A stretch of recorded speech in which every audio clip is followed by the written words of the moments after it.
ହେଇନି କି ମାଉରୀ ହେଇନି ଆହୁରି ଚାଲିଛି ମ ବା ଗରମ ଏ ଟାଇମ କରୁଛ ମ କଣ ହେଲା କିଏ ଫୋନ କରିଥିଲା କାହା ସହିତ ସେ ମୋ ସାଙ୍ଗଟା ମ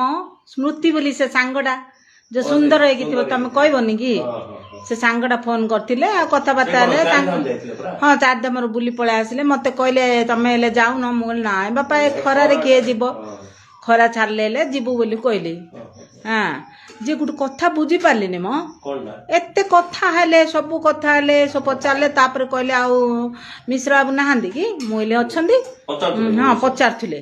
ଆଉ କହିଲେ ଆଉ କହିଦବ ହ୍ୟାପି ଲେବର୍ସ ଡେ କଣ ମୁଁ କହିଲି ହ୍ୟାପି ଲେବର ଡେ ହଁ ମୁଁ କହିଲି କଣ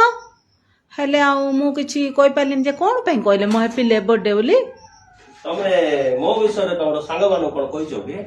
କଣ କହିବି ମୋ ସାଙ୍ଗମାନଙ୍କୁ ମୁଁ କିଟି ପାଟିରେ କହିଥାଉଛି କଣ ବୋଲି କହିଥାଉ ମୋ ହଜବେଣ୍ଡ ଟା ବେଶୀ ଭଲ ମୁଁ ରୁଟି ବେଲି ଦେଲେ ତାଙ୍କେ ସେକି ଦଉଛନ୍ତି ହଁ ପରିବା କାଟିଦେଲେ ତରକାରୀ ବସେଇ ଦଉଛନ୍ତି ଆଉ ମୁଁ ଲୁଗାପଟା ମେସିନରେ ପକେଇଥିଲେ କାଢି ଦେଇକି ଡ୍ରାଏ କରିକି ଶୁଖେଇ ଦଉଛନ୍ତି ମତେ ବେଶୀ ହେଲ୍ପ କରୁଛନ୍ତି ଏଇଟା ମୋର ଗର୍ବ ନା କଣ ହେଲା ସେଥିପାଇଁ ତାଙ୍କେ କହିଲେ ଆଉ ହ୍ୟାପି ଲେବର ଡେ ଘର ତମ ଗୋଟେ ଲେବର କା ନା ଏଇଟା କଣ ଲେବର ଆଉ ଏଇଟା ଯାକ ବାହାରେ କହିବାର କି ଆରେ ଏଇଟା ଗର୍ବ ଆମର ତମର ଗର୍ବ ବୋଇଲେ ମତେ ଲାଜ ନାହିଁ କି ଆଉ ଭଲ କଥା କହୁଛ ମୁଁ ଗର୍ବରେ କହିଲି ମୋ ସ୍ୱାମୀ ଏତେ କାମ କରିଦଉଛନ୍ତି ଆଇଡିଆଲ ସ୍ୱାମୀ ମୋର ସେଇଥିପାଇଁ ବାବୁ ବୋଲି ମୁଁ କହିଲି ହଁ ସେଇଥିପାଇଁ କା ନାଇକି ସେ କହିଲେ ଯେ